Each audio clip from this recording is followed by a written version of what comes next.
አትጋ ቦታ ተቀያይሯል በዚህ በኩል እንዳልተመቸው አሉላ ሊያጫውተው እንዳልቻለ ነው ለአሰልጣኙ ሲነግር የነበረው አሁን በግራ በኩል በካታንጋ በኩል መሄድ ይችላል 8 ቁጥሩ ቀደም ሲል ነው እንደነገርከን ጥሩ ተጫዋቻቸው ነው በዛ ቡድን ላይ ተቀይሮ ገብቶ ጥሩ እንቅስቃሴ ማድረግ ይችላል አው እንደሚባለው በየሶማሊያ ሀገሪቱ እግር ኳስ በቴክኒክ ከራሳቸው ሊግ አንፃር የተሻሉ ናቸው ይባላል በጥንካሬ ብቃትና በዝግጅት ደረጃ ግን ከብዙ የምስራቅ አፍሪካ ሀገራት አንፃር በደረጃቸው ዝቅ ያሉ ናቸው ይሄንን ጨዋታም በዚህ አጋጣሚ መመልከት ይቻላል የሶማሊያ ብሔራዊ ቡድን ቀደም ሲል እንደገለጽ ነው የመጀመሪያ ጨዋታውን በ1957-58 ኬንያ ሞምባሳ ውስጥ ነበር ያደረገው ያኔ 5-2 ተሸንፏል ከዛ በኋላ በተለያዩ አጋጣሚዎች ወደ ኢንተርናሽናል ውድድሮች ብቅ ብሏል ከ1990 ጀምሮ ግን በሀገሪቱ የእርስ በርስ ግጭት ከተነሳ በኋላ በሜዳው በሶማሊያ ስታዲየም እንዲህ አይነት ውድድሮችን አከናውኖ አያውቅም ከዚህ አንፃር የዝግጅት ክፍተት እንዳለበት በተደጋጋሚ ይነገራል በዛሬው ጨዋታ ላይ ግን በአጠቃላይ ኳስ መስርቶ በመጫወት ረገድ ክፍተት አለበት አይናለም በረጅሙ ኳስ አሻማ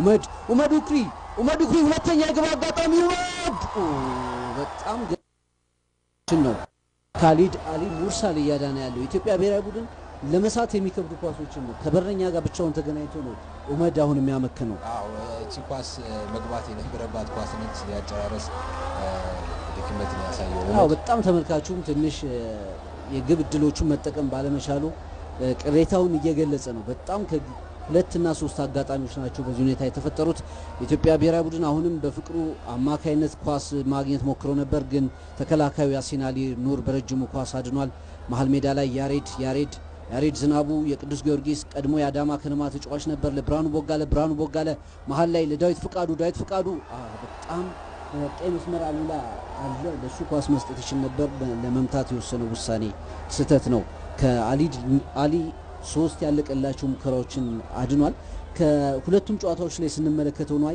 ይግብ ጠባቂ ሶማሊያ ብሔራዊ ቡድን ቁልፍና ዋናው ተጫዋች ነው ማለት ያስችለናል ከጫናው አንፃር እንደዛ ልትል ትችላለህ ምናልባትም ግን በኢትዮጵያ ብሔራዊ ቡድን በኩል ያለው ግብ ያለማስቆጠር ችግር አሁንም አለ ምናልባትም ያቺ መጀመሪያ 5 ደቂቃ ላይ የተቆጠረችው ግብ ባትቆጠር ኖሮ አሁንም እድል ማምከናቸው ለክ የመጀመሪያ የጅቡቲ ነው አይነት ውጤት የሚያጋጥበት ነገር ነውና ግብ አለማስቆጠር በራሱ የሚፈጥረው ጫና ስላለ ይሄን ነገር ቡድኑ መጠንቀቅ ያለበት ነገር ነው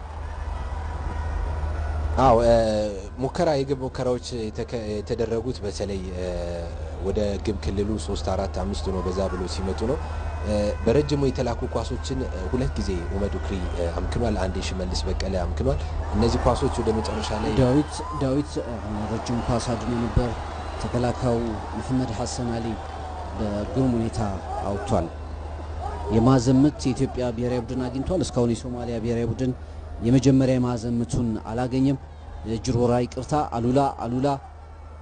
አሉላ በጥሩ ሁኔታ አጥፏል ረጅም ኳስ ተሻማ ቁጥር 4 ሶማሊያ አብዱከሪም አቡከር ኑር አድኗል የኢትዮጵያ ብሔራዊ ቡድን የማዘምት አግኝቷል የሶማሌ ብሔራዊ ቡድን ደጋፊዎች በተለምዶ ሳሪስ አካባቢ እንዲሁም ቦሌ ሚካኤል የተለያዩ ቦታዎች መተው የቡድን ያበረታቱ ነው የሚገኙት በብዛት ከሚኖርባቸው የሶማሊያ ተወላጆች ከሚኖርባቸው አካባቢዎች መተው ቡድኑን ያገዙ ነው የሚገኙት በተለይ ከማናንሽ አካባቢ እንዲሁም በግራ ጥላፎቅ በኩል እጅግ በጣም ብዙ ሶማሊያን ይገኛል ሽመልስ የኢትዮጵያን የማዘምት ለመምታት ተዘጋጅቷል ሶማሊያው ዳኛ ቱኒዚያው ዳኛ ግብ ክልል የተፈጠረውን ጭቅጭቅ ያሳረቁ ነው ረጅም ኳስ ተሻማ ዳዊት ፍቃዱ በጭንቅላት ለመሞከር ሞክሮ ነበር አልቻለም የኢትዮጵያ ብሔራዊ ቡድን ዋሊያዎቹ በሚል ቅጽል ስም እንደሚታወቀው ሁሉ የሶማሊያ ብሔራዊ ቡድን ኦሽን ስታርስ የውቃነሶቹ ኮከብ በሚል ስያሜ ያለው ቀደም ሲል እንደገለጽነው በአፍሪካ ዋንጫም በዓለም ዋንጫም ይሄ ነው የሚባል ተሳትፎ የለውም የኢትዮጵያ ብሔራዊ ቡድን 4 ጊዜ የሴካፋ ውድድር አሸንፏል የሶማሊያ ብሔራዊ ቡድን በዚህ ደረጃ የሚጠቀስ ውጤት የለውም የአረብ እግር ኳስ ማህበር እንዲሁም ደግሞ የአፍሪካ እግር ኳስ ኮንፌዴሬሽን አባል ሆኗል ነገር ግን በእግር ኳሱ ደረጃ ከምስራቅ አፍሪካ ሀገራት ትንሽ ዝቅ ያለ ደረጃ ነው የሚገኘው ያሬድ በቀይ መስመር በኩል ፍቅሩ ረጅም ኳስ ይዟል ፍቅሩ ወደ ሶማሊያ ግብ ክልል ገብቶ ነበር በጣም በግሩም ሁኔታ ለማሻማት ያሰባት ኳስ ጥሩ ሙከራ ሆናለች በአብዛኛው በተጫዋቾችም በተቀያሪው በእግር ኳስ ደጋፊው መካከል የሚታየው ቁጭት የሚገኙ ድሎቹ ሁሉ መጠቀም አለመቻል ነው 35 ደቂቃዎች ሄደዋል የኢትዮጵያ ብሔራዊ ቡድን እስካሁን 1-2 እየመራ ነው የሚገኘው ይሄ ጨዋታ ማሸነፍ ከቻለ ደቡብ አፍሪካ ቦትስዋናና ሴንትራል አፍሪካ ሪፐብሊክ በሚገኙበት ምድብ ውስጥ ይካተታል ማለት ነው። በርካታ የምስራቅ አፍሪካ ሀገራት በቅድመ ማጣሪያ ውስጥ እንዲገቡ ተደርጓል። ይሄ ደግሞ እግር ኳሱ ከሌሎች ሀገራት ጋር ሲነጻጸር የዚህ ዞን እግር ኳስ ዝቅ ማለቱን ያሳያል። የሶማሊያ ብሔራዊ ቡድን ረጅም ኳስ አሁንም አሻማ ብዙ ውጤታማ አይደሉም። ወደፊት ሲሄዱ ያሬድ ለሽመልስ፣ ሽመልስ መልሶ ለያሬድ ዝናቡ፣ ብርሃኑ ቦጋለ፣ ያሬድ በግራ መስመር ለኡመድ ኡኩሪ፣ ሽመልስ አልፎለታል። ኡመድ ለብርሃኑ ቦጋለ፣ ብርሃኑ ቦጋለ በርከት ብለው ነው የሶማሊያ ብሔራዊ ቡድን ተጫዋቾች እየተከላከሉ ያሉት። አሉላ ግርማ ይዟል በቀይ መስመር። አሉላ ለዳዊት ፍቃዱ፣ ዳዊት ፍቃዱ ተነጥቋል። አሉላ መልሶ ኳስ አሉላ በእጅ ወራ ይቀጥላል። 19 ቁጥሩ አቡበከር አሊ ኑር ጥፋት ሰርተሃል በሚል የእጅ ወራውን ወደ ቅጣት ምት ቀይረውታል ቱኒዚያው ዳኛ።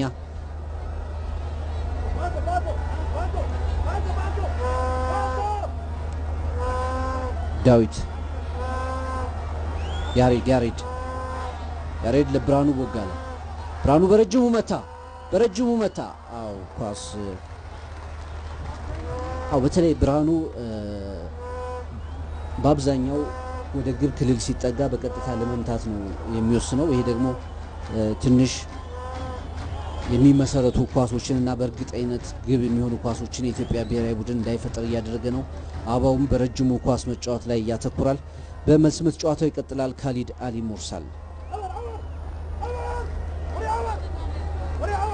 አሊ ሞርሳል ረጅም ኳስ አሻማ ወደ ኢትዮጵያ ብሔራዊ ቡድን ተጫዋቾች ነው በቀላሉ ከበረኛው የሚመታው ኳስ የሚደርሰው። ኡመድ ለብርሃኑ ቦጋለ፣ ብርሃኑ አሁንም መሀል ሜዳ ላይ በቀላሉ ለያሬድ ሰጥቶታል። ያሬድ ለሽመልስ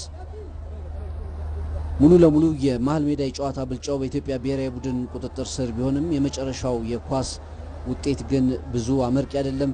በቁጥር 4 ተከላካይ አብዱልከሪም አቡበከር ኳስ ሽመልስን አስነክቶ አውጥቷል።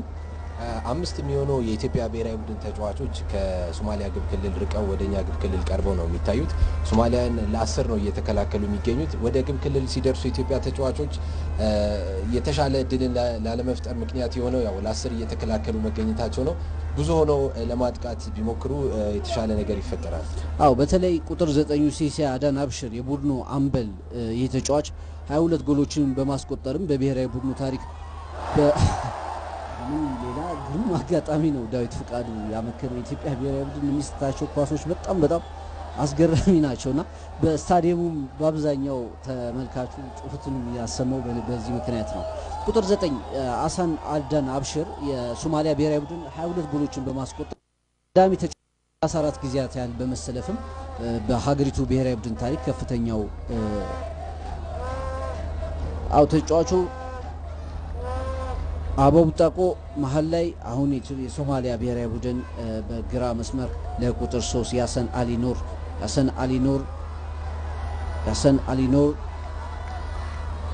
ኳስ ወጥቷል። ግን ዳኛው ዝም ያሉት ቁጥር 5 ሳላህ ግሩም ኳስ ነበር። የሶማሊያ ብሔራዊ ቡድን ለቁጥር 10 ካሊድ ለመስጠት ሙከራ አድርገው ነበር። አበቡ ጣቆ ኳስ ነጥቋል። ደጉ በቀላሉ ወጥቷል። ለመጀመሪያ ጊዜ ነው ኳስ መስርተው ወደ ኢትዮጵያ ግብ ክልል የቀረቡት ማለት ይቻላል። ብርሃኑ ቦጋለ፣ ሽመልስ አሁንም 3-4 ናቸው። በጣም ግሩም ኳስ ፍቅሩ ፍጹም ቅጣት ምት ነው። የመስመር ዳኛው ኦፍሳይድ መሆኑን ቀድመው አውጥተዋል። ቱኒዚያው ዳኛ ፍጹም ቅጣት ምት ነው የሰጡት። ግን የመስመር ዳኛው ቀድመው ስላወጡ በሚል የተሰጠውን የፍጹም ቅጣት ምት ሽረውታል። ወስነው ነበር በመጀመሪያ ያው መስመር ዳኛው ግን አስቀድመው ነበር ያወጡት። ስላወጡ ተይዟል በእርግጥ ነገር ግን ኳሱ ሲለቀቅለት በእጅ ከጨዋታ ውጭ ስለነበረ ነው። ስለዚህ ቀድሞ የተሰራው ነገር ነው ቀዳሚ የሚሆነውና ኦፍሳይድ በሚል እንትን ብለዋል። አሰልጣኝ ሰውነት ቢሻው አሉላን እየመከሩ ነው የሚገኘው። የኢትዮጵያ ብሔራዊ ቡድን በ5ኛው ደቂቃ በኡመድ ኡኩሪ ጎል ቢያስቆጥርም በአጠቃላይ ውጤቶቹና ያገኛቸውን አጋጣሚ ባለመጠቀሙ ግን አሰልጣኙ ላይ ብዙም ደስታ አይነበብም። ኳስ በረጅሙ ካሊድ አሊ ሞርሳል መቷል። ያሬድ ዝናቡ መልሷል። በቀይ መስመር መሐመድ ሀሰን አሊ የሚባል የሶማሊያ ብሔራዊ ቡድን ተከላካይ አሻምቶ ነበር ግን ከጨዋታ ውጭ ነው። 10 ቁጥሩ ካሊድ አሊ ሀሰን በመልስ ምት ቢኒያም ኳሱ ይቀጥላል። በአጠቃላይ ኢትዮጵያ ብሔራዊ ቡድን በዚህ 40 ደቂቃ ውስጥ ግሩም የሚባሉ አጋጣሚዎችን ፈጥሯል። ግን አንዱንም ከኡመድ ኡክሪ አጋጣሚ በስተቀር ጎል ማድረግ አልቻለም። አዎ ይህ ጨዋታ አንድ እኩል የሚያልቅ ከሆነ አድቫንቴጁ የሶማሊያ ብሔራዊ ቡድን ነው። ምክንያቱም የመጀመሪያውን ጨዋታ 0-0 በሆነ ውጤት ስላጠናቀቀ በተጋጣሚ ሜዳ አንድ እኩል መውጣት ለቀጥታ እንዲያልፍ ያደርገዋል። ስለዚህ 2 እና 3 ከዛ በላይ ግቦችን ማግባት የኢትዮጵያ ብሔራዊ ቡድን ይጠበቅበታል። ሶማሊያ እንዳለማጥቃታቸው ኳሱን ብዙ እንዳለመያዛቸው የኢትዮጵያ ብሔራዊ ቡድን ግቦችን ማስቆጠር አልቻለም። ይህንን ነገር መቅረፍ ይጠበቅበታል። በተለይ ነው የመጀመሪያው ጨዋታ ላይ 3 ኳሶች በኦፍሳይድ ጎል ነው ተሽሮበታል የኢትዮጵያ ብሔራዊ ቡድን። በዚህ ጨዋታ ላይ ብዙ እድሎችን ፈጥሯል። የተጫዋቾቹ ላይ ያለ ጉጉት ይሄንን ነገር ያመጣው ይመስላል።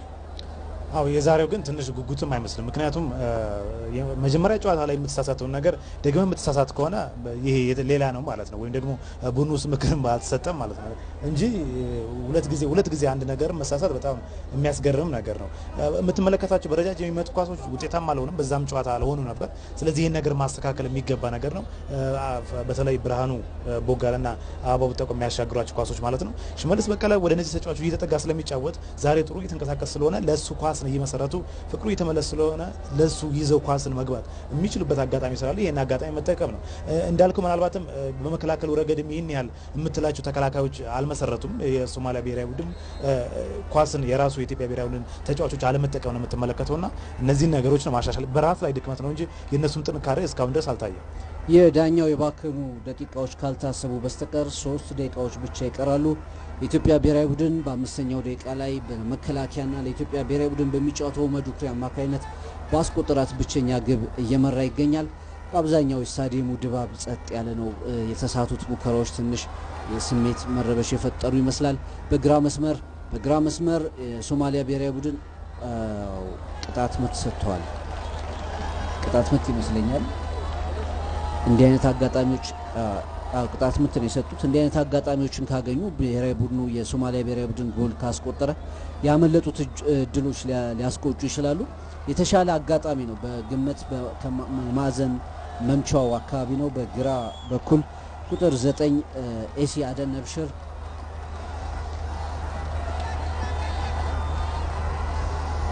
ቁጥር 13 አዳን ሁሴን ኢብራሂም ኳስ ሊያሻማ ነው። አዳን ሁሴን ኢብራሂም ቢኒያም ወጥቷል። ቢኒያም የኳሷን ገሽቶ ለማውጣት ያደረገው ሙከራ ትንሽ አደገኛ ነበር። ታይሚንጉ ትክክል አልነበረም። በጁርወራ ጨዋታው ቀጥሏል። ደጉ ብቸኛዋ ሙከራ ሁና ነው የምትመዘገበው። ሁለት ተጫዋቾችም ነበሩ ከኳሷን ከሳታት በኋላ በአጋጣሚ ቁመታቸው ስላልደረሰ ነው የመከነችው። እንደገና 8 ቁጥሩ አብዱልአዚዝ መሐመድ አሊ ያሻማው ኳስ ተመልሷል። የሶማሊያ ብሔራዊ ቡድን ተጫዋቾች መሀል ላይ ኳስ ይዘዋል። ኡመድ ብቻውን ከ3 ተከላካዮች ጋር ነው ያለው። ኡመድ ኳሷን ነክቷል፣ ግን በቀላሉ አውጥተዋል። አበባው ቡጣቆ እንደገና የኢትዮጵያ ብሔራዊ ቡድን በግራ መስመር ለብርሃኑ ቦጋለ ለኡመድ ኡክሪ ጥሩ ኳስ ለፍቅሩ አሁንም በቀላሉ ግሩም ዳዊት አረ በጣም የሚያስገርም ነገር ነው። የኢትዮጵያ ብሔራዊ ቡድን ተጫዋቾች የሚስቷቸው ኳሶች እኔ እንጃ በጣም አስገራሚ ናቸው። እንደምትመለከቱት ደጋፊው አጥቂዎቹ ለምን አይቀየሩም የሚል ተቃውሞ ነው እያሰማ የሚገኘው። ይሄን ኳስ ብቻውን ነው በቂ ሰዓት አለው ገፍቶ ኳሱን ማስቆጠር የሚችልበት አጋጣሚ አለ። ገራሚ ነው። ዳዊት ፍቃዱ ለደደቢት የሚጫወት ተጫዋች ነው። ከዚህ በፊት ለኢትዮጵያ ቡና ተጫውቷል፣ ለሙገር ስሚንቶ ተጫውቷል። ጥሩ ኳስ የሚጨርስ ተጫዋች ነው። ግን ዛሬ ያገኛቸውን ኳሶች በመጠቀም ረገድ ደካማ ሆኖ ታይቷል። ከዚህ አንጻር ተመልካቹ መቀየር አለበት የሚል ሀሳብ እየሰጠ ነው። እንደገና ኢትዮጵያ ብሔራዊ ቡድን ኳስ መስርቷል። ያሬድ ዝናቡ በቀላሉ ቁጥር 3 ያሲን አሊ ኳሱን አቋርጦታል። 10 ቁጥሩ ኤሲ አዳን ደጎ ኳስ ቢያድንም 9 ቁጥሩ ኤሲን አዳን አብሽር ብቻውን በጣም ግሩም እንቅስቃሴ እያደረገ ያለ ተጫዋች ነው። አሁንም የሚያግዘው ተጫዋች ስላጣ ተቀምጧል። ሽመልስ ለያሬድ ረጅም ኳስ ነው። ይህን ኳስ በቀላሉ ለግብ ጠባቂው ቅርብ የሆነች ኳስ ነች። ኢትዮጵያ ብሔራዊ ቡድን እንዲህ አይነት ኳስ መሳቱ በጣም አስገራሚ ነው ማለት ይቻላል። አዎ እነዚህ ዋጋ የሚያስከፍሉ ኳሶች ናቸው። ዳዊት የሚገርሙ ጎሎችን በማስቆጠር እንዲሁም ለመሳት የሚከብዱ ኳሶችን በመሳት ይታወቃል። ጥሩ ጨራሽ አጥቂ ቢሆንም በፕሪሚየር ሊግ ጨዋታዎች በተለያዩ ጨዋታዎች ላይ እንዲሁ ኳሶችን ይስታል። ዳዊት በነፍስ ወከፍ እሱ ብቻ እስከ 3 ኳሶች ድረስ ንጹህ ያለቀላቸው ኳሶችን